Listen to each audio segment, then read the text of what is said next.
Hello, Hello. hello, hello. A big welcome from Canada. How is everyone feeling today? Good, good, good. I'm so happy to see all of you. I'm your host, Trids Banerjee, and I advocate for this wonderful community of amazing design people list that has recently achieved a big milestone. It is our pleasure to share with you that we have officially reached 500 mentors and over 5,000 designers across the world as of right now. How cool is that, right? Yeah, keep those coming. Yeah, on behalf of the entire team at Amazing Design People List, I would like to welcome all of you to our first episode of the After Hours, the Uncensored Edition. Before I talk more about what we are going to do today, I want to introduce you to our newest member of our family, Winona. She's a product designer based out of Vancouver in Canada and has joined our family as a global community lead. Hey, Winona, I want to say hi to everyone. And hey, I'm sure everyone here would love to know a fun fact about you. Hi everyone, nice seeing you all. I'm Winona, like Winona Ryder from Stranger Things. I am a product designer with experiences in education, graphic design, and event planning. Fun fact about myself is that I could sing a song in fall when I was 3 years old without knowing how to read yet. And I'm excited to be part of this big family and looking forward to knowing you all. Thanks, Winona. I'm so honored to get to work with you. Seriously, I'm like so happy. All right, so what is After Hours? And what is this whole thing about Uncensored Edition all about? Did we just replace coffee hours with after hours for the sake of rebranding ourselves? The simple answer is no. After Hours is a unique initiative to show you perspectives about what's affecting you, what's affecting me, and what's affecting everybody. This is where we talk about culture, mindset, and all radical issues that designers are facing today. For the first time ever, here at Amazing Design People List, there will be no formality, no diplomacy, and no sugarcoating at all. Everything you hear today will be just as raw and as pure as your mind. You will hear it as it feels like. So please put your hands together for our dearest mentors who agreed to open our first episode of these raw, gritty, and honest conversations. First up, we have Jacob Hernandez, who is the lead designer for trust and diversity products at Talent Solutions for LinkedIn. Jacob will talk to us about unfair biases in the design industry. After that, we will have Stephen Gates, who is head design evangelist at InVision. Stephen will go deeper about how companies are treating people, especially on diversity and equity. Followed by Mel Sweet, who is a product designer at Dropbox. She's going to talk to us about pay parity and salary negotiations and everything in between. Cool, right? And finally, we will have Kasey Randall, a senior interaction designer at SiriusXM, who will share some raw thoughts about post-pandemic job markets. Let's welcome our mentors to introduce themselves and perhaps, maybe share a fun fact or something with all of us. So Jacob, would you like to begin? Sure. Hey, everyone. So happy and humbled to be here. I hope everyone's doing well and staying safe and feeling good, nestled in at home. I'm Jacob. My pronouns are he, him, they, them. Product designer at LinkedIn, working in our talent solution space. So I think a lot about hiring all the time in my day-to-day. That's the kind of users I work with. So well positioned to have a really great conversation today. A fun fact about me is I self-taught myself how to bind and make books. I originally was practicing print design in college. I love print design. And I still make books today based on, my photography and writing. It's just such a great creative outlet. Love using my hands. We're always on the computers, looking at our screens. So yeah, happy to be here and can't wait for this juicy conversation. Oh my gosh, that's so great. Well, thanks, Jacob. Stephen, would you like to say hello and perhaps a short fun fact about yourself? Sure. So how's everybody doing? My name's Steve Gates. I think if anybody knows me or knows anything about me, whenever it comes to honest and unfiltered conversations, for me, that's just referred to as a Wednesday. But so I lead design evangelism and community at InVision, where I've been there for about 2.5 years. Again, I think being a part of this has been amazing back whenever Felix and James were just a wee little Google sheet before I grew up into all this. Fun fact, what's a good one? So while it was not popular, I was on the United States Junior Olympic archery team and was the second alternate to go to the Barcelona Olympics whenever I was in high school. It did not get you dates. It did not make you popular, but in hindsight, everybody thinks that it's cool, I guess. But glad to be here, and looking forward to a good conversation. Thanks, Stephen. Really, really honored and really happy that you joined us today. All right, Melissa, or Mel, as I like to call it. Please introduce yourself. Yeah, sure. Hi, I'm Mel Sweet, she, her, and I'm also based out of San Francisco, and I work out of Dropbox on the core Dropbox functionality. Before Dropbox, I also led teams working with the NBA, DreamWorks, Strava, PlayStation, all over the place. And outside of work, I spend my time watching copious amounts of anime and mentoring younger designers on pay parity and negotiating for their salary. And as for a fun fact, I once rode my bike alone from Gothenburg, Sweden to Copenhagen, Denmark, and it was awesome. Wow, wow, wow. Well, thanks so much for joining us tonight and morning for some people. All right, finally, we have Kasey. Hi, Kasey. How's it going? It's wonderful. Thank you for having me. Welcome, everybody. My name is Kasey Randall. I'm a senior interaction designer at SiriusXM, working on the full redesign of their website and customer experience. And I just finished with the entire redesign of sports, which is going to be like, because I don't even play sports, so I learned so much doing that, as you can imagine. And I became like a Formula One fan overnight. It was crazy. I've worked in freelance. I've worked in software and in you name it over the last decade or so. But you'll learn more about me as we go along. But my fun fact is that I was gonna talk about my dog, but I can't get him on my lap, so he's just running around playing with his toys. But in 2016, I hosted a 500-person bar crawl in New Orleans based off of Pokemon Go. Oh, and it was a fundraiser for the LASPCA. Wow, wow, wow. Well, thanks, Kasey. And seriously, thanks, everyone. Really, really, really grateful for all of you joining us here tonight. So in our first episode of this Uncensored Edition, we are going to discuss the uphill battles in the design industry. And let's be real, this year has not been quite the friend. In fact, one could easily refer this year to be the year of Pandora's box. A lot has happened since January 2020. We are closer to 2021 than 2019. And the remaining days of this year have already left us feeling disappointed and rejected on so many levels. I know this year is a tough year for all of us, which is why we will go deep. We will try to explore all options and perhaps come with a better solution, a working solution to these problems, so that we can prepare ourselves for post-pandemic recovery. We will try to keep this session as conversational as possible. So if you have a thought, opinion, or a question, please use the chat feature here at Zoom. The team here will be monitoring the chat section. So rest assured, we will try to answer all your questions. Although this session is uncensored and there are no rules, but please be nice and respectful to one another. And please do not target harmful comments at each other. All opinions are welcome, except for the ones that are not design related. All right, then, let's fire up this baby with Jacob from LinkedIn. All right. Yes, I get to start us off. And when we were talking about, what are the things we want to talk about in this session, I think for me, it made so much sense for me to really bring in what I'm thinking on our day-to-day in the projects I'm working on at LinkedIn. So as Trip said in the intro, I'm working on two initiatives at LinkedIn. One is called Jobs Trust. So we're thinking about protecting job seekers from things like discriminatory jobs, fraud jobs, scam jobs, which is a whole convoluted system in itself.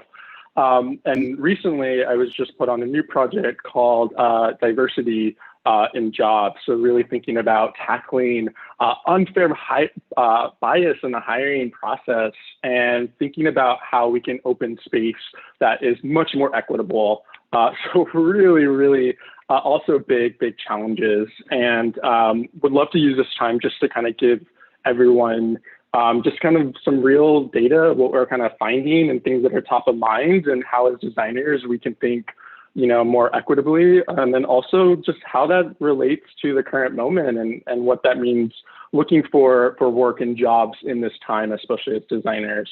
So I also wanted to just kind of start by saying, I'm personally learning. I'm learning about how I can become, if we're going to just hit it on the nail, like when we talk about dismantling systemic racism, and I'm going to come with my own biases, and I'm going to come with my own context. So I was born and raised in the U.S. A lot of my experiences will be centered around my experiences living in the U.S. I'm so happy we have everyone, like so many people from around the world, and I think this will translate and hopefully resonate with many other different contexts. But that will be my context that I bring here today. I am a cis male. I am a queer person. I am a Latinx person. I am a son, a brother, an empath. These are all some of the identities that I bring to this conversation, and just wanted to open up the space to say that these are my contexts and these are my experiences. So thank you for entrusting us and my peers with what we have to say.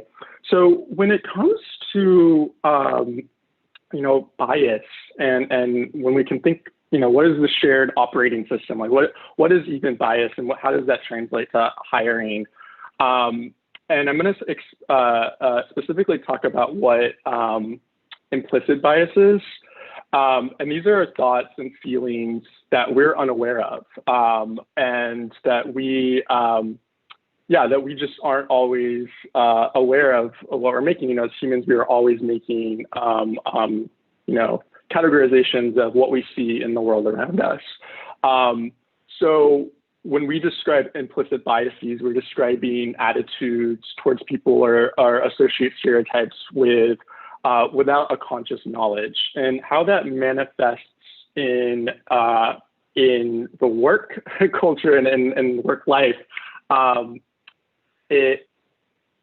We do see that in the hiring process, right? I mean, we see things from tending to favor those who, and when I say they, I just mean collectively, not specifically anyone here on this call or not, but just in the industry, favoring, or, implicitly favoring maybe individuals that look like us, maybe that speak like us, that come from similar schools, that come from those 5 top design schools. Thus, we were just recently talking to a company, and they were saying, yeah, like we like to bet and we like to see if you went to one of these top 5 design schools. Like, we know you have the training and the knowledge, and we were just like, hey, no, what the fuck? Like, why limit yourself into assuming that the only talent you can find is from these top design schools, right?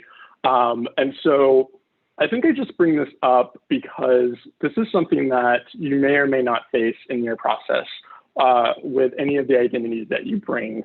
And, I'd love to open up to my other peers and like kind of the hiring processes in their specific companies. But the thing I want to kind of empower everyone to think about is, how do you bring your full self to the hiring process and understand and also can find when maybe some of that bias is happening.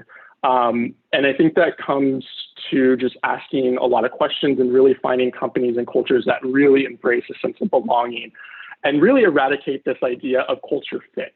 We should never be saying culture fit. That means that you have to fit into an existing cultural default, right? And as designers, we think so much about designing for multiplicity, for designing for diversity, for accessibility, for inclusion.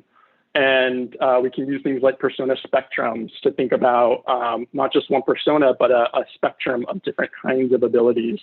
And so thinking about how we bring that mindset into our design roles, and know that every design team should not be hiring the same exact designer. We need diverse designers and diverse companies to really be truly innovating and to not be designing in these sort of cultural defaults. And so, just being conscious of that in your own process. We don't have all the answers.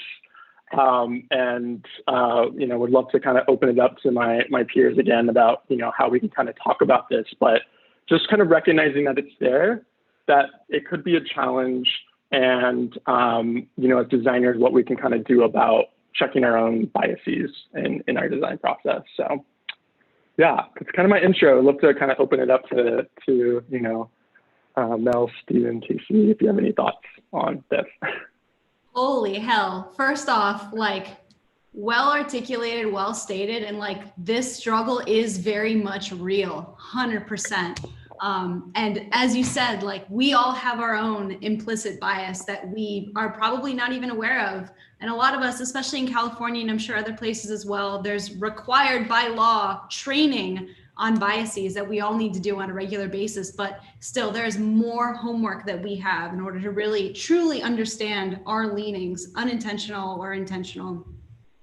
I can say from my personal experience, I love working in places that really have a culture of soliciting feedback early and often, and that's throughout your work process, but also when it comes to checking people for some of their hiring practices. Absolutely. I've worked on all white male design teams, as I'm sure several other folks have here as well. And it's just important to recognize that, talk to your peers about it, have an open conversation. And if you're working at a place that doesn't recognize the issue or maybe pushes it aside, that is a major red flag. Absolutely. So working at a place that I think is receptive and open to that feedback. Another example is in another past company, there was a sourcing meeting where everyone was supposed to get in a room, go on LinkedIn, go through all their contacts and find people that were not white males, essentially. But the only people invited to this meeting were women on the team because we know more diverse people than the men. And it's hey, this is a great exercise. I'm glad we're doing this. However, why are we excluding this whole other part of our office? Really, this is diversity and inclusion is something that everyone needs to be an active participant in. This isn't the burden to be taken on by a select group of people. This is something that needs to be at the forefront of everybody's work ethic. So absolutely, everything you said resonated, and it is a real struggle. Totally. Kasey, do you want to chime in? Man, something that that I've experienced too, and I'm reading through the comments on this chat, and I'm gonna respond to those. First of all, Jacob, well put, buddy. Mel, solid bounce off. The chat is going crazy, and there isn't an unwritten rule, or not rule. There's an unwritten truth of the world, right? And I feel we're a little afraid to admit it sometimes. And again, this is gonna be uncensored, so it is what it is. It's kind of about who you know, right? Knowing people and creating those relationships and having those friendships in certain organizations, in certain places, right place, right time type of situation could lead to, being a better candidate for the position. Not saying that's right at all, but for me, part of my journey, that has kind of been the thing, knowing somebody at a certain spot. Moving on, SiriusXM, my boss, my higher up, my manager, he was a good friend of mine. He convinced me to apply to SiriusXM. It was not an idea that I had, and it was just hey man, you're great, we're great. We could be a cool team together. And he was just apply. And I was no, I'm not interested. And then he's just apply, man. And I was all right, fine, I'll apply. So sometimes that can really, we shouldn't shy away from creating those relationships and getting to know people. There's a fine balance, I think, between what organizations should be doing to create better diversity and create better inclusion, especially in the hiring phase, right? And that process. But we should never, ever shy away from making friends everywhere, right? Because you never know. You never know what could happen down the road. Totally. And this is one comment on the chat by Tanu. She's like, do you think a lot of companies and people are just using diversity and inclusion more like a trending topic than actually working towards it? And specifically, I was reading through the comments as well. This really hits home to the immigrants, people whose first language is not English. Like for myself, like I moved to Canada just 2 years ago. I had my own struggles as well. So like I would love to sort of hear how specifically immigrants and they are sort of struggling and what they sort of should do to sort of probably fit in a company. And again, speaking of fit, there was another comment which I think was really good, was like how fit one should be. Like, is it like, culture fit or work culture fit? That's something I think we should definitely talk about. Yeah, and I did want to, and I realized I was going so like impassioned with what I was first saying that I realized I forgot to kind of complete one of my thoughts, which was in that culture fit thing, Tritz. I also want to just expand that idea and say, I think we should move away from culture fit to culture add, because when we say culture fit, that means that we are trying to find people that are like us, that can fit into what the current mold is. Whereas every new person coming into a team should add a unique skill set or a unique perspective to that team. And when you build a team that exists within it here, it just doesn't speak to the wide range of the potential of who you can bring in. So I think we should kind of switch that to culture add. And in that, you're building thus a culture of inclusion and belonging. It's beyond just inclusion where you get that invite, right? It's like how that company is then cultivating your growth and success, and realize that that's going to look different for someone who might have gone to an Ivy League school versus someone who's coming from maybe a community incubator, from a misrepresented, underestimated community. And so I think there's work that has to be done on the company side, to someone's point in the comments, not pay lip service to design, to inclusion and diversity, and actually think about equitable talent pipelines. And it goes beyond just, even just the hiring process. It's how do we cultivate diverse designers? And one of the things we're thinking about at LinkedIn is, how can we think about tapping into underestimated communities and misrepresented communities, and teaching design thinking to young people so that they can kind of cultivate that. So.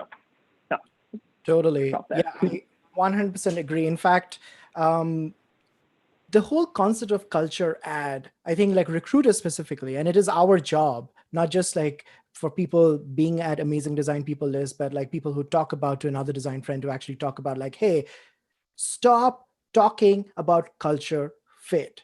Like, and if they say, let's just say like, fuck you. I don't want to hear culture fit. That's like just crap. It's almost like you're Fuck you. at me. I don't want that.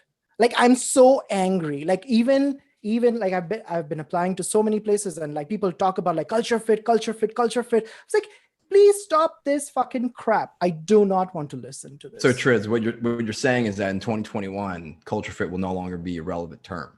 Hey, you know what? Like right now, like the way 2020 is going on right now, it was raining. There were thunderstorms here this afternoon in Toronto. And if my roommate told me like, hey, Trids, there is like Godzilla outside, I would probably believe him. Like this year, like we had murder hornets a couple of weeks ago. Like this year is completely fucked. I don't know what's happening. Yeah. But 2020 is out the window, man. Yeah, we can plan like, for a better year next year, right? Totally. Let's hope for it. There's a comment by Ahmed. He says, this year is the Twilight Zone. Well, bloody Twilight Zone. 2020 needs to be flushed and unplug. All right. So this was a great first part. I mean, we obviously spoke about diversity. We spoke about inclusivity and equity. And this is where I would like to invite Stephen, because Stephen is a design evangelist. He's a head design evangelist at InVision. He talks about diversity a lot. So, and he also talks about it pretty raw in the Crazy One podcast. So I would love to hear what Stephen has to say. Go ahead, Stephen. Yeah, no, I think, it's interesting. And I think, similar to sort of Jacob's setup, obviously my perspective, is, look, I'm a middle-aged white executive who started his design education at 2 years old. I'm fairly certain that everybody in the industry has had it harder than me. But I think as we look at, it's been an interesting and tough moment, right? Because I think on the one hand, this started with COVID, who I think, in many cases, as we've seen in so many cases where a lot of companies went from being in person to being remote, that move alone, I think, exposed a lot of companies' sort of organizational sin. So that ability that if you had bad leadership, bad tooling, no trust, the power wasn't distributed equitably in the organization, there was a lot that happened there, right? And so I think, we sort of were already having a running start at really getting a good idea of that probably for more of us, we were working for more managers than leaders, and that we're sort of maybe questioning some of our career choices. And I think, again, for me, I mean, I'll just say, look, even for me, I think the last month or two has pushed me to the edge and suffered, I think just candidly more than one time when I feel like I've snapped or broken down, because I think, for me, in the wake of what happened with George Floyd, you saw the predictable reaction from so many companies, right? Like, let's get all the white executives together and say like the prepared PR statement and have 2 training classes and call it a day. And I think, for me, the interesting part of my role is that, I can see into so many different companies. So the perspective is always interesting. And in that work, one of the things that I really like to do is to separate the behavior from the thinking, right? Because the behavior is, let's just have, make the statement, the behavior is, let's turn our store blue for COVID. The behavior is basically doing a lot of shit nobody cares about, right? Like, this is why we have mission statements that make no sense. Like, there's a lot that goes on that doesn't line back to anything. And I think for me, it's about the thinking and how do we get to really what gets underneath. And I'll just be honest, because for me, I was completely uncertain of what does white allyship look like in the wake of George Floyd. I think for me, it was being riddled with imposter syndrome, unsure of what to do. And all that I knew to do was to do what I always do with a design problem, which is to go and listen to people.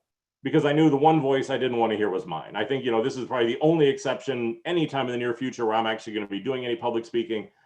But the fascinating outcome to me that I think that gets to the struggle or sort of the challenge for this audience is that coming out of those conversations, I had made the decision, like I said, the voice I didn't want to hear from was my own. I think that I'd realized that too often, and I'd realized this a long time ago, whenever it came to other people of other ethnicities, of other sexual orientations, of things like that, too often that I project my experience onto them of what I thought their experience would be, right? Like, this is the classic male trap of what it is you do because you think the world revolves around you. And I think, the interesting part that I had sort of decided long ago, but decided very recently, was since the voice I didn't want to hear from was mine, was that I was going to take what everybody thought was the most valuable asset that I had, which was my podcast, and say, I've done 100 episodes where you've only heard from me. And so I want to join the Share the Mic Now movement. And so for 2 episodes so far with Maurice Cherry, Debbie Millman, and Sylvia Bafor, I've turned the show over to them. The reaction has been fascinating because, I think for the people who are, sort of making the jokes about whether the world revolves around them or things like that, the problem, and for me, I think the frustrating thing has been that in me stepping up and saying, look, I see a lot of people who are very outraged, but seem to be willing to risk nothing, right? Like, they'll make jokes, they'll troll people, they'll do things like that. But at the end of the day, what are they really willing to risk? So I sort of announced that I was going to be doing this in the hopes that other leaders in the industry, other influencers, whatever the word is, and I hate using all those because I think they're never true, would join. Well, the interesting part for me is that, Ben, in the month, 6 weeks since I made that announcement, I have heard from about 20 or 30 white supremacists and hate groups with a whole series of super entertaining emails, texts telling me what my home address is, threatening my family, all sorts of really fun stuff, and 0 members of the community who have decided to join. And I think, for me, the challenge actually is in this case that I think, we don't tend to see or often act or care about the things that don't affect us. Most men don't see sexism because it doesn't affect us. Most white people don't see racism because it doesn't affect us, right? I think most executives don't give a shit about what happens in their companies because the problems don't affect them. And I think, for me, that's sort of the underlying part of this, is that in many cases, until we're willing to risk something, until we're willing to step up, as long as it remains buzzwords, as long as we aren't demanding that sort of change. I mean, I think it's been very interesting to watch Facebook and other companies where some of those leaders have very publicly come out against sort of Mark's positioning and other things like that. But until we're actually going to give a shit, like a retweet, for me, like great, but so what, right? It's like, I don't give a shit if you have 15,000 connections and no relationships on LinkedIn. Who gives a shit? But I think that that's the part of it for me, is that until we actually recognize and value the mental diversity, the gender diversity, the all of those different things and what they bring to bear, and are willing to stand up and to recognize and to be a part of that conversation and to become uncomfortable and to be able to sort of say, look, I'm going to put myself out there and risk something, that continues to be the problem. And that was sort of the part that even I had to laugh at myself, because I was sort of ready to like pack up my show and candidly just say, fuck all these people who don't care and won't join me. And then had the realization that I had basically been having the immigrant experience for 4 days and was willing to pack it in, right? So that, again, just that sort of understanding of, either walking a mile or somebody else's shoes or just doing something. And I think that's my challenge and eminent frustration with so many of the teams that I work with, is they're just sort of like, look, what is the minimum amount of things that we need to do to get this to go away?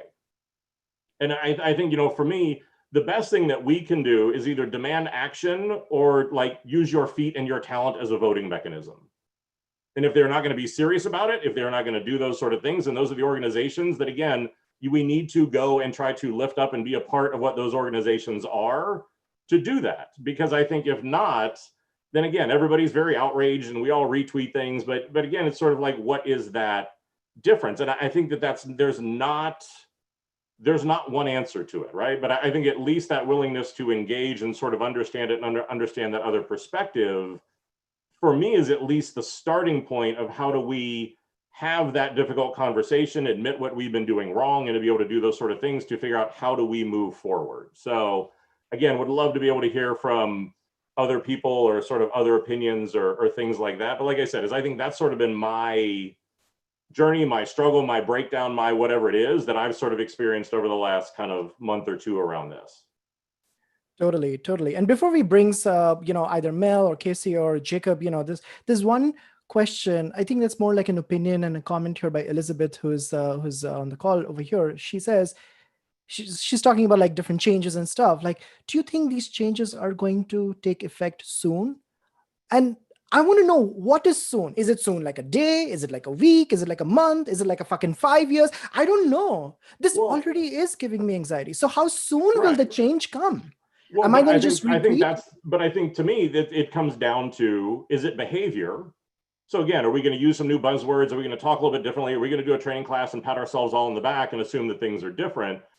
Again, or is this going to turn into something that is tangible, something that is real, something that is inclusive, something that, again, where power is being redistributed in organizations and things like that. I mean, again, we all know that if somebody was sincere, you could start to be able to have that change in a day or a week or some. But again, because for me, like the best question to ask to figure that out is go to your organization and ask them what they're willing to stop. Because a lot of them will tell you what they're willing to start, but what are they willing to stop?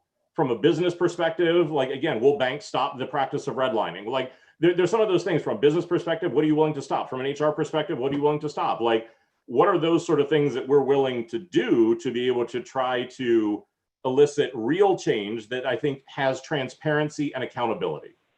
Because that's why I said, if all it is that we're going to do something that nobody gives a shit about, and we sort of feel like we've assuaged our general consciousness but affects no change, then I think that's your answer. And I think at the end of the day, that's the other part of it, is that there's a lot more of the people, a lot more of the leaders and things like that.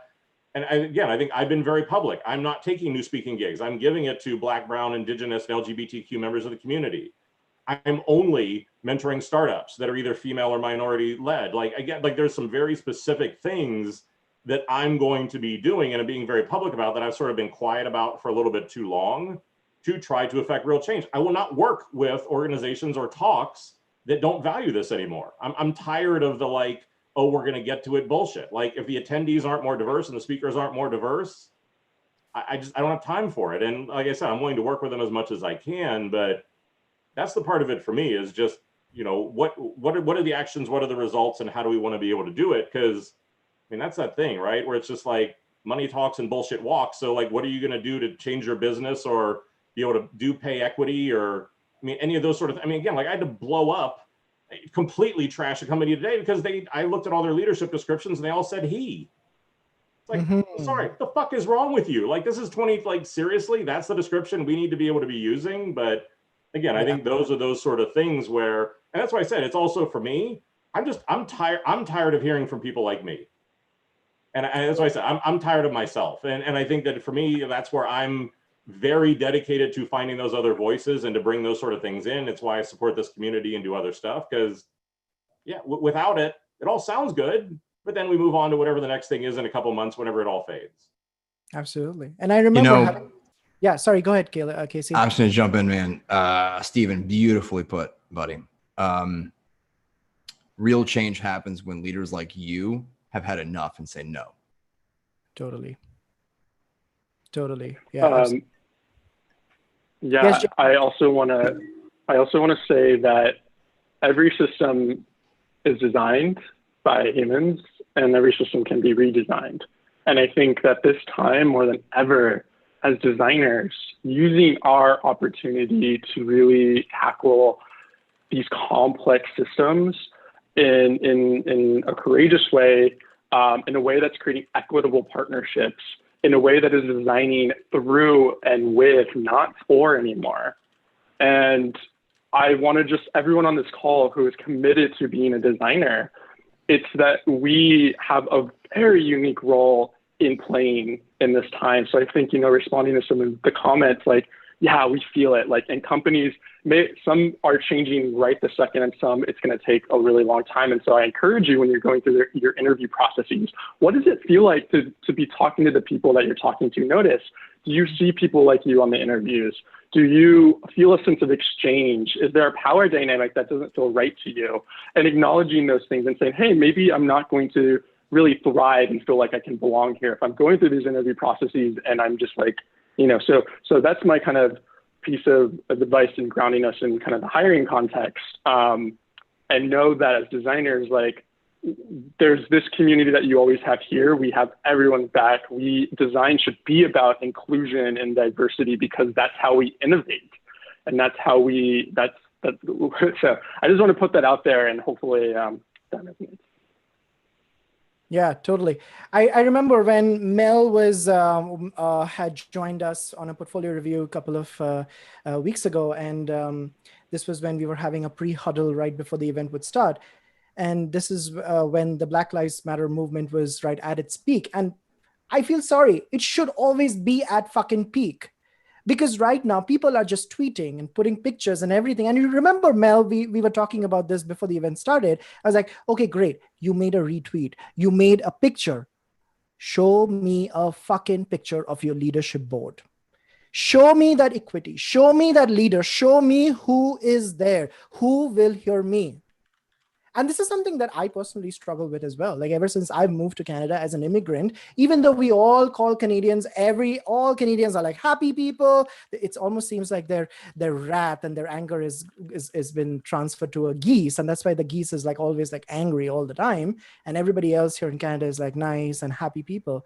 But when will I see change? And I keep talking in my head, when will I see change? And what will I do to make that change as a new designer? Yeah. So, speaking of, obviously, Jacob added on the point of like hiring and interview process to almost, I remember having this discussion with another person at ADP a couple of weeks ago. And this person was like really excited about this new opportunity that came, but she did not seem so happy about. And she wanted my opinion, like, hey, do I want this job? Like, can you help me gauge those red flags, as Kasey and Stephen was talking about? Like, identifying those red flags at the very beginning is extremely crucial. It's almost like dating. If I go and meet my boyfriend or girlfriend on my first date, and are we splitting bills? Are we hugging? Are we kissing? Are we constantly looking at my fucking mobile while I'm talking? What are those red flags? Triz, what a, I'm sorry, man, to interrupt you, man, but damn, what a great fucking point, dude. Like, you got to learn those red flags early on, so you're not spending the next 5-10 years with that same person. And it's like, I'm miserable. It's like, well, you didn't read the fucking signs beforehand. You deserve to be miserable now. Totally. Totally. I mean, this is such a like I think I need a drink, maybe like tequila shots right now just to calm my mind down.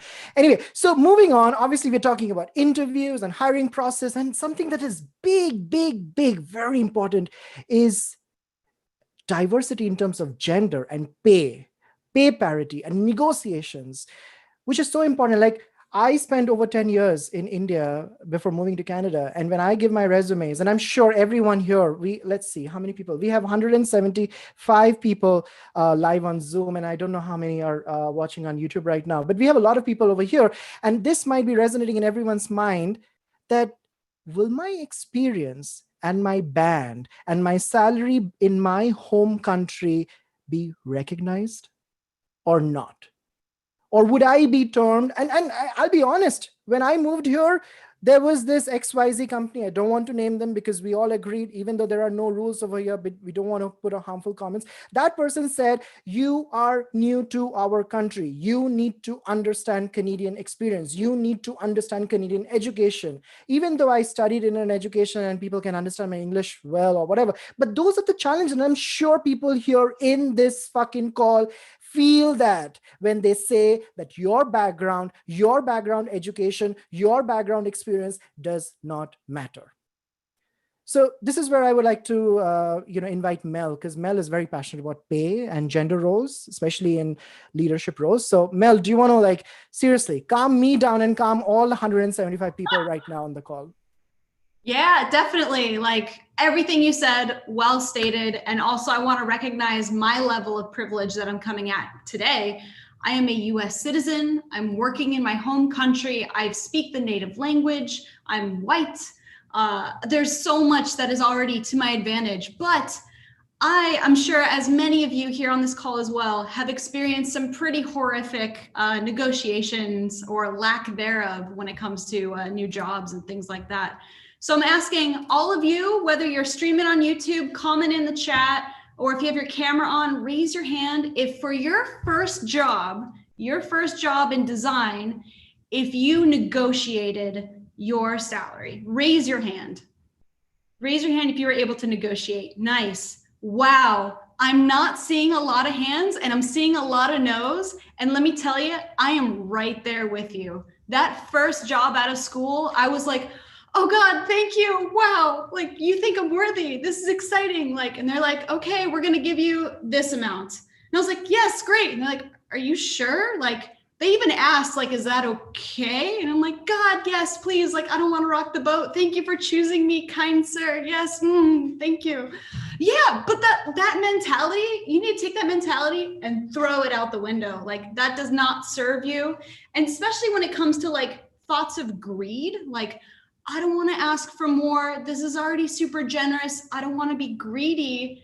That is not true. This isn't about greed, and this isn't about just having money and putting it in your bank account. This is about you taking care of your family. This is about you having the funds to be able to donate to causes that matter to you.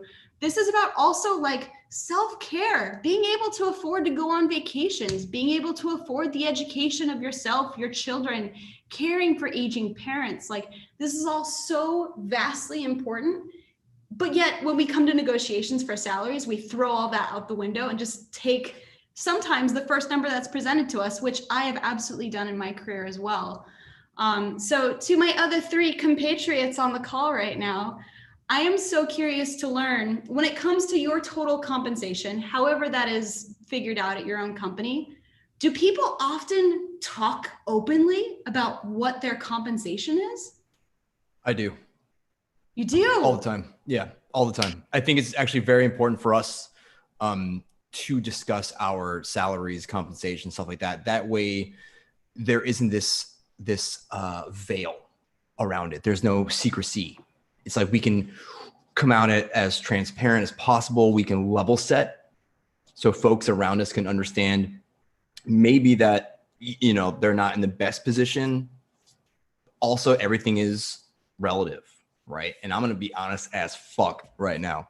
I was a freelancer for 4 years. I was rather successful. I was also bartending, so I had a pretty decent life. I was poor as shit, but I enjoyed every minute of it. I met a guy in my bar in New Orleans, and he and his buddy were talking about software and applications and things that I was like really interested in. Because at this point I was doing like websites and like WordPress and shit, you know, like making money. And they were talking about software. It was like Tuesday night, 11 p.m. And I was like, I want to get the fuck out of here. Whatever. We ended up drinking together till like 2 or 3 a.m. and just talking about like design and software and like augmented reality and like really cool things, emerging tech. And he was like, oh, you're a designer. Well, we're hiring for a UI design position. And I was like, I don't know what the fuck that is, but cool, I'll apply. I gave him my Yahoo email on a beverage napkin, which really dates me. And he was like, cool, man, I'll email you. And I was like, this is never going to work out. 4 hours later, I shit you not, I get an email from him like at 8:30, 8 a.m., whatever. He's like, hey, man, here's the application, apply. I applied, interviewed twice, got the job. I worked there for 2 years as a startup. I was paid $45,000 a year in New Orleans, full-time, no benefits at first. They came eventually. Everything is relative, right? We have to consider where our location, our demographics, where we are. I'm looking at junior UX design salaries average online across the States. And I'm like, it's more than twice what I was paid back then. I'm like, fucking, what? Are you kidding me? It makes me feel like, am I underpaid? I don't think I am now, but I've also worked up that chain, that ladder to get to where, you know, I'm comfortable, I make a decent living, and I do what I love. I really, honestly, I can't complain. There are folks around me that like make more or less, you know, and it's all about their story, their pathway to it. Negotiating is a big thing. And I've learned how to do that. I did not negotiate in that first role. I learned how to negotiate over time. And you do that by, I interview a lot. I used to, I don't right now, but like I used to just interview with companies and like talk to people, talk to recruiters, and like we talked about salary and like expectations and blah, blah, blah, blah, blah, and all these little factors that go into it. The more conversations you have like that, the more understanding, I think, and confidence you gain to negotiate your worth and your value. For me, I had to move 1,000 miles away from home to make a decent salary and grow my career. Totally. Yeah. And I think I read one of the comments over here is like, COVID-19 does not help right now. Like I would definitely speak about Canada right now. The market is so saturated with exceptionally good talent right now, specifically for junior designers or people who have less experience. They don't get a shot at all. And and this is my own experience. Okay. Like very recently I applied for a job at somewhere and the person said, no, I'm sorry, Trids, you are great, but I will hire someone else who's ready to get the same stuff done for a lesser price. How do I do? What do I do? I mean, that's something that I think we all collectively should be thinking about. What do I do when someone tells me there is someone who has more experience, but just because of COVID, lost the job and ready to work at 40K, 60K, maybe even 20K? That's like worse than minimum wage. What do we do? You walk away. Yes. I was going to say, I'd probably just share a couple of things there. I think one, I mean, look, it's not always that simple because, you know, if you're unemployed or things like that, there's life, there's money, it's meaningful. The only solace I try to give people is that if that's the decision they're going to make, because during the interview process, that's a company on their best behavior. If they're going to be cheap, then expect that it's going to get worse from there. And then I think in many cases, if they aren't valuing you, if they aren't doing that, because most companies don't like two entities that negotiate on equal terms. Because I think to Mel's point, in many cases, that's what people do is they take the job and then figure, oh, I'll make the change or I'll be valued. The thing that I think I've learned in my career, you will never have more power than in that moment between whenever they decide they want to hire you and you say yes. To make organizational change, to negotiate your salary, to never like take the first offer, to do any of that, right? Is sort of in that moment to be able to set your success for that. But I mean, look, I'd also say this is why we need to stop the social media bullshit, right? Like everybody's tall and good looking and happy, like all this. And I think this is why imposter syndrome, and this is why we don't have these conversations, because everybody's comparing their insides to everybody else's outsides and we all just get trashed for it, right? I think if you want to see and understand the gender inequity, have a conversation with people to understand, because I can tell you on average, the female leaders I talk to make about half what their male counterparts do. And that is bullshit. And a lot of it comes out of the fact that in many cases, they don't have the context to understand how much more their peers are making, right? Like I think context is one of the most powerful things you can have. If you want to understand your value, if you want to get rid of imposter syndrome, if you want to know what it is you're worth and you should get paid, the ability to understand that context, because when we don't have it, we assume the worst, we settle, we compromise, and only later do we then understand what the problem is. And so I think the more that we can all have that honest conversation to be able to share that and talk about what that is, the more that we can share that context. And also, I think the more we can also just reject all the bullshit job descriptions that drive all that. Like, again, I don't understand why every junior designer needs 3 to 5 years experience. I don't know what's supposed to happen between 0 and 3. And coding. Like, And coding. Yeah. Well, it's just, but again, like, just don't get me started, right? Like job descriptions drive more imposter syndrome and more of these other things than like anything else. But I think if you're willing to have those conversations and put it out there and talk about it, then I think that context is power. And so, yeah, I think the more that we can do that, the better it's going to be. Totally. So what's going to happen? Yeah, sorry, Jacob. Go ahead. Oh, yeah. So I just want to kind of cap it off. Yes. And a lot of this happens because we are in a culture that values dominance, that it values like, hey, masculine energy and like is going to be the thing that is going to like get you to success. And that's what we should be dismantling. And we should be moving from dominance to alignment, to aligning with those I'm negotiating, say, these are my needs. This is what I need, and I'm valuable. And I think that takes from an individual personal level, looking inward and knowing yourself and beginning to build that conviction for this is what I believe in, and this is what I'm going to bring to my team. And it is so unique and diverse, and no one else can have this particular unique skill set, because each and every one of us on this call are so incredibly unique. And we don't live in a culture that respects that or recognizes that as much as we should. And I think if you can create that conviction in your hiring process, I think that's going to shift us from this space of dominance of saying, hey, like, I need to negotiate my salary because I need to, like, you know, be in this dominant place. Like, no, I want to negotiate my salary because I'm worth it. I know my needs. I know what I want. So Mel's beautiful point of all those things about I need to raise, I have these goals in my life. I need to raise my family. I deserve a vacation. I deserve time off. So yeah, I just wanted to share that. Oh, absolutely. Thanks so much for sharing. I mean, that makes complete sense. So, you know, we spoke about hiring, we spoke about diversity, we spoke about pay. So we are not talking about the big elephant in the room, COVID. We still don't have a vaccine. I don't know when that vaccine will come. So when that vaccine does come, and once the pandemic is over, what do? Should we be adapting to trends or creating trends? Or should we fucking ignore all the trends? Is it going to be a tech boom or a tech doom? So I'm really curious to know, Kasey, because this is one of his passion subjects. So Kasey, tell me, boom or doom? Dude, I don't fucking know, man. I mean, at this point, 2020, shit's shot. 2021, hopefully it's better. I mean, honestly, like trends. Let's talk about trends real quick. Like neumorphism as a design trend. Okay. It's a cool visual thing that was created for, you know, it should be this mix of skeuomorphism and flat design.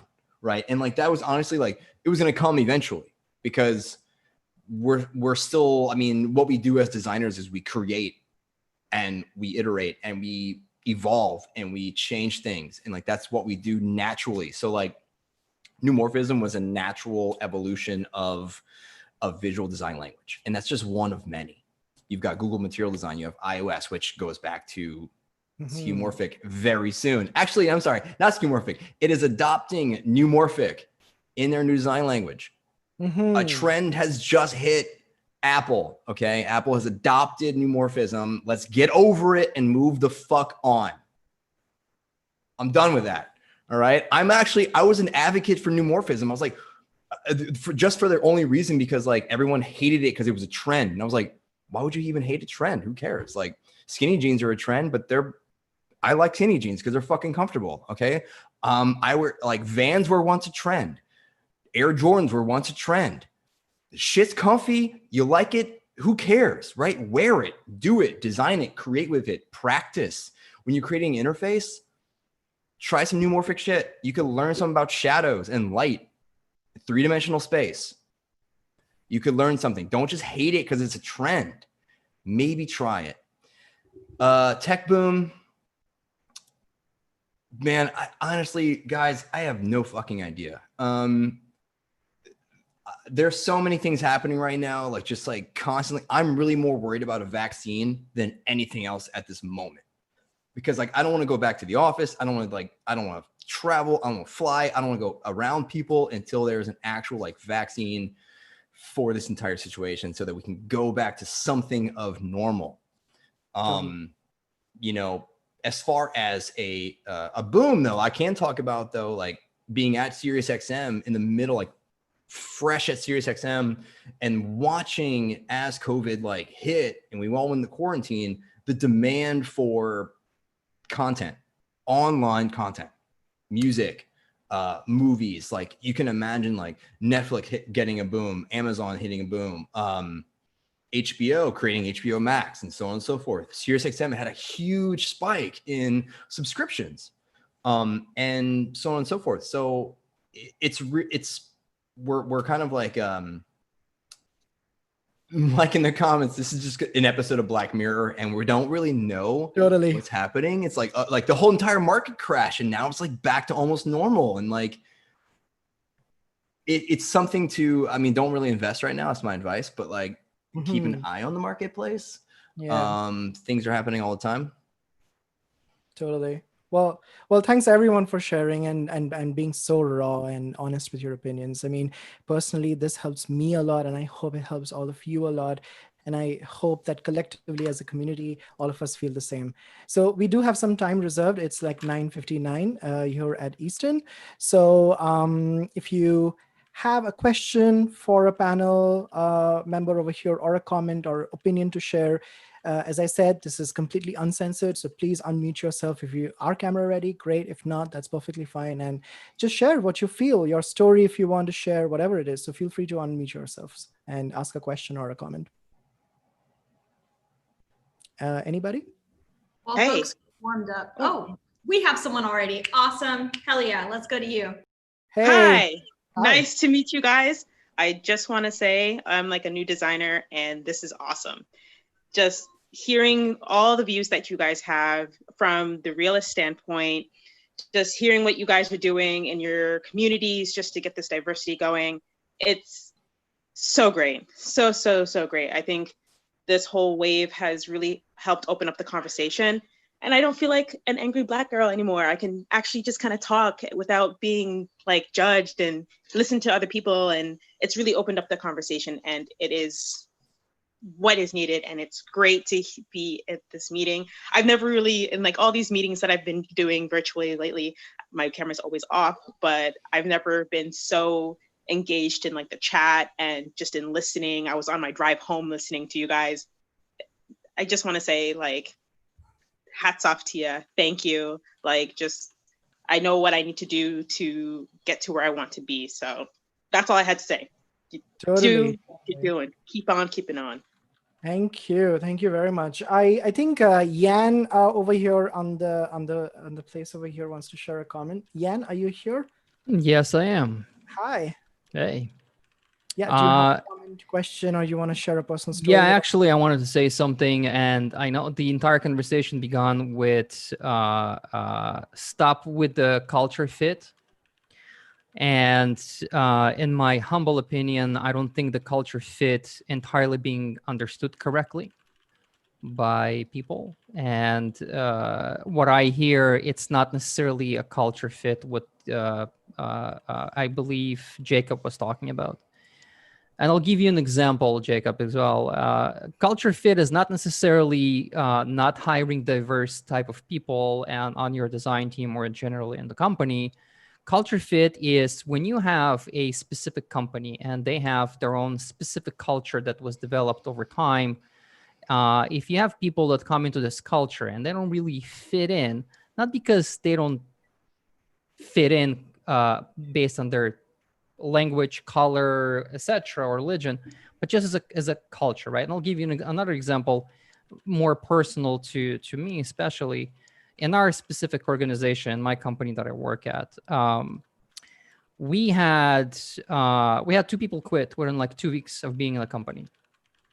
And simple example is the fact that they did not quit because they did not like the job. They did not quit because they did not like the people.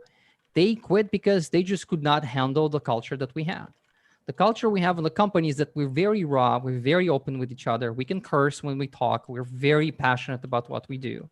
And some people, to them, it was like, oh my God, you say fuck in the middle of the meeting? That's a little much for me. That's a culture fit. And when you hire people that eventually realize that they cannot work in such environment because somebody said fuck or fuck you or fuck off, not necessarily being mean, it's just in a conversation, that's a fail on a culture fit and people quit. And it's extremely hard to start, hiring people again, because you invest all the time in hiring people. And then you invest all this time in educating them, training them on the job and whatnot. And 2 weeks later or 3 weeks later, they just turn around and quit on you. You wasted a lot of time and money. Totally. Yeah, absolutely. Thank you so much for sharing that perspective. And it makes me think that I'm checking in with my own privilege of, being an American citizen, knowing the language, and just, being someone who is also light presenting. And my entire life, I've been kind of like, okay, how do I fit into the world around me? And I think for me, words are very important. And I think it really is about the word fit itself. Fit has been heard by so many people from underestimated communities around, hey, in order to succeed, you have to be in this sort of cultural default of how to succeed. So that means that there could be an inequity there, where someone with darker skin has to work so much harder in order to achieve something that maybe someone with lighter skin can do. And so this idea of fitting, I think we need to rethink that word, because especially me with my queer identity, I've been told my entire life to fit in. I've been told my entire life to fit in order to avoid prejudice and in order to avoid fear of not being loved. And so I think I think you're right. Like, I think there are aspects of it where, hey, this is what how we go about our day to day, but not disincluding and not thinking about maybe other abilities, other really amazing abilities that maybe aren't as verbal, that maybe aren't as ready to always be ready to be the leader in the conversation, but have such diverse, unique perspectives and have every single place in that work culture as well. So yeah, I'm grateful for that comment and thank you so much for that perspective. So basically you're talking about cultural perception and not necessarily a culture fit within the organization or company itself.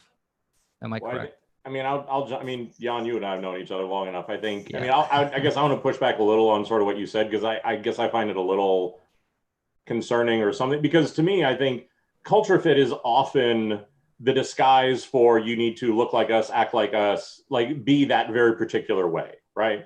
And sure. I think, for me, that even what is a little concerning, I think, and what you even just sort of said, right, is that, there's that sort of idea that look, this is what our culture is, and we swear here and we say fuck, and if you don't like it, go, right? I think that is an acceptable, I think for a lot of people, they sort of feel like, well, that's the dominant group, and if that's the way that we are, kind of take it or leave it, right? I think that that may start as the way that we talk, but it can go into a lot of other things. But for me, it's just, again, as we separate the behavior from the thinking, the behavior is we all swear here. The problem for me in the thinking is if you don't sort of adhere to what that is, then there's a rejection of the culture, or people leave because there isn't enough acceptance of it. And so again, I think that's the problem, is whenever, that sort of fit on culture becomes a defining line that if you aren't this thing, then you're the other, or those sort of things. So I just think that's that's the spot to be careful or be thoughtful about what that is, because I think in some ways, you know, if you're in the dominant part of that, if you're the one that swears and aren't affected by it, then you don't see the issue. But again, I think if you're able to put it on the other side of that, to be able to do that, I think that that sort of approach or things like that is where this becomes problematic or alienating or those sort of things, where again, it really just sort of becomes about, okay, if they're perceiving it that way, or that, you know, again, our culture is that hard to be able to penetrate, then there's probably a conversation that we need to have there about what is it really made of? How is it constituted? How inclusive are we being? Those sort of things. All right, so let me ask you a question, Steve, then. Yeah. As you just mentioned, right? So when we hire, we don't sit in an interview and saying, oh, by the way, we do swear when we talk. Is that okay with you or not, right? We are completely open, and our company is as diverse as they come. And I'm like, hats off to the executives of the company. However, once the conversations within the company itself, right? So you're saying if we see not a majority, but a minority, the tenure in our company is typically 2+ years. We don't have a huge turnaround, which is a great thing, actually. But when we see those 2 or 3 people in the last 3 years that quit over someone like that, are you suggesting that we should sit down, and I'm part of these executives, right? So we should sit down and have this conversation of maybe we should start looking at ourselves and change the way we talk to each other and the way we communicate with the rest of the company within the company while we're having meetings and such, just for the sake of not risking losing more people if when we hire? Is that? Well, I mean, yes, because I think, you know, because I think the problematic thing for me here, right, is that I think swearing could be substituted for any number of other things, and that often is the issue. And I think that for me, you know, is swearing worth losing people? Is it that core to your culture that it can't sort of be discussed or thought about or be able to be challenged? Is it because, I mean, my fear would be if there's a blind spot on that, there's probably other cultural blind spots that are there as well. And you know, because for me, and that's why I said that this may just be, again, how we need to rediscuss some of those things. If I lose a single person off of my team because of the way that we are acting as a culture or the way that I'm acting as a leader, that for me is a failure. Because I just think, you know, if we excluded those 3 people and that however that got to that place for them and 3 left, there's probably 20 others who just tolerate it, but every day it sort of eats at them that they have to put up with it. And again, I think that is, because that's why I said, is if you pull this out of context, right, sexism, racism, like that sort of model of, again, like this is just what it is we do, and the people who don't like it, you know, and that's why I said, is I think for me, it's just that sort of problematic mindset of just sort of saying, like, again, because like, look, if you want to tell me that swearing really makes that big of a difference in the work and that it's worth sort of alienating people, fine. But again, I think that, you know, it is going to be one of those things where I just think a lot of people aren't going to agree with it. Or again, you need to just be way more transparent in your interview process that like, this is a part of what it is, or to be able to do those things. Because I think also when it's that, you know, when people feel like it may be a bait and switch, everybody was very polite, everybody was very nice. And then I came in here and they start saying fuck every third word. That may feel like. Yeah. Can I bounce off this real quick? No, Patricia, you got something. Yes, Patricia, go for it. And just guys, we have about a minute or 2 left, so we'll just. Okay, so I'll be quick. So I've worked before being a UX designer. I worked for a good number of years as a software developer. I'm a foreigner. I'm a woman. I don't dominate the language. I can be articulate, but not all the time. Sometimes I have a heavy accent. I've always culturally fit in my companies, and I'll tell you why. When it's going back to what Jacob was saying, it is like dating somebody, and you do your homework and you learn what is the company's culture, and it goes beyond swearing, and it goes beyond the surface. It goes to, is it entrepreneurship? Is it, do they foster learning? Do they foster training? Do they let you voice your opinion? Do they have a pace that you cannot sustain with the family? It's all knowing if this marriage that you're going to get into with the company is going to work for you. So there is the reality of the culture of a company is there, and we cannot ignore it, Stephen. But I do fully agree with you that it does mask bias. And I saw it. I didn't experience it, but I saw it. And I was non-willing participant. So we do have to have a conversation about this, but it's a reality that we cannot escape. We don't have to conform, Jacob, but we need to really pick the right companies for us and do our research so that we are the right fit for the company. Totally. Well, thanks so much, Patricia, for sharing. All right, everyone, that's all for today. You know what time it is now? Yes, you guessed it right. It's our selfie time. So I'm going to take a screenshot of all of us. So if you are not camera ready, that is all right. But if you are camera ready, I would request all of you to come close to the camera, set your hair, and be ready to bedazzle everyone with a big smile. All right, so how many pages do I have? Let's take the first shot. All right, everyone. In 3, 2, 1.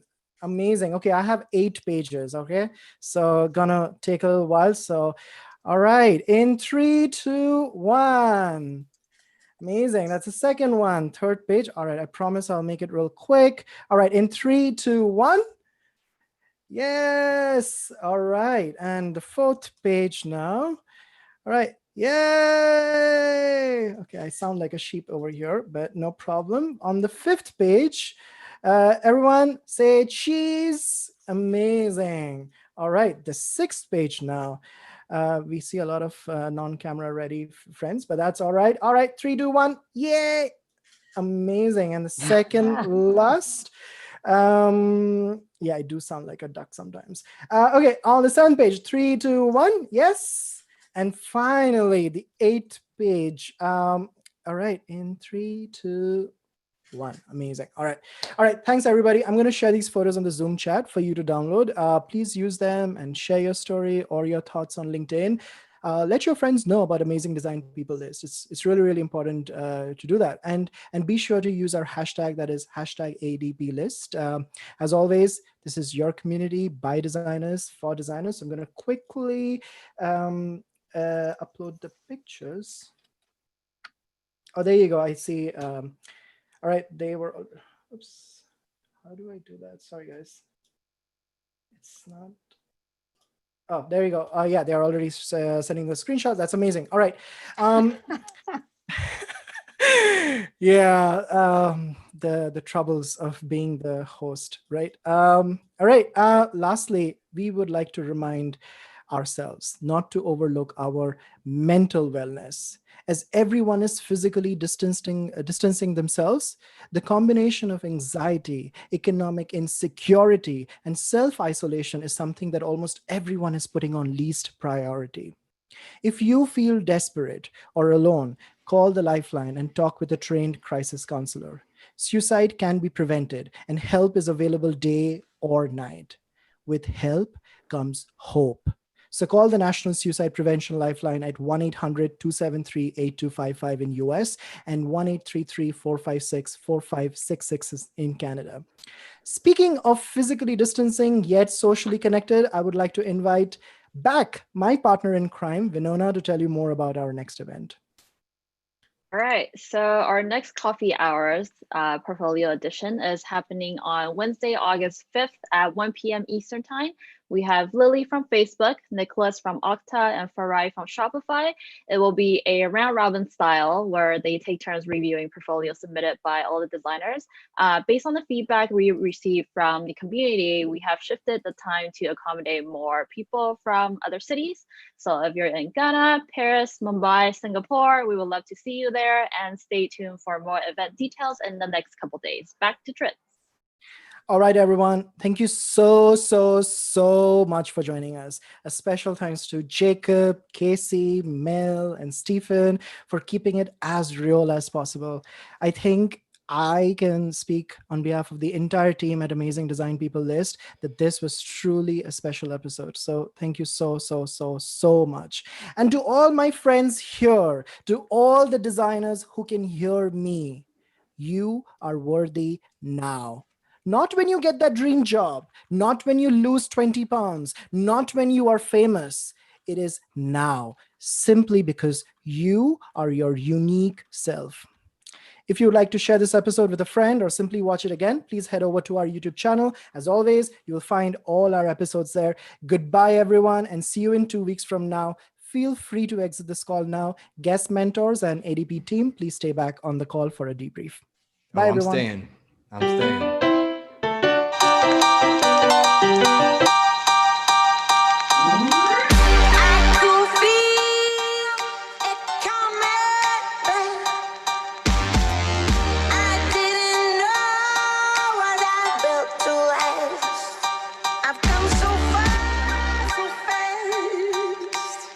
Feels like 100 years.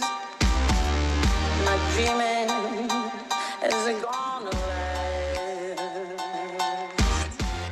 I could be better still than anything I've done. All I know you think you could do too. All I know you think you feel it's true. It's a little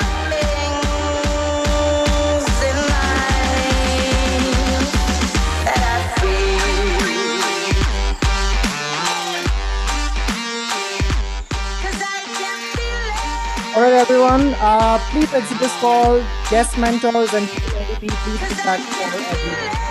Good night, everyone.